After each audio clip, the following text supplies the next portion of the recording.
guys, nagawa kami ngayon ng palitaw. Ito yung mga kailangan magawa ng palitaw. Ito yung ite nyo. Tapos ito yung sisamisid. Nakaano na yan guys. Ito na yan. And sugar. Dito kami mag-mix na glutinous rice. Ito half kilo to guys. So, titignan mo kung paano na yung gagawin. Nalagay natin dito sa mixing bowl. Ito 500 grams na glutinous rice. Tapos, nalagay natin siya ng water. Pagkalagay ng water guys, ayun, unti lang. Para magkaroon tayo ng dough. Mix muna natin siya.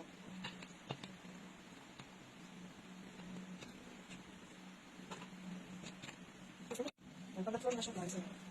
Nag-form ng dough. Mix muna natin. Magpapakabal ng tubig guys. Para natin ilalagay yung glutinous dough. Meron?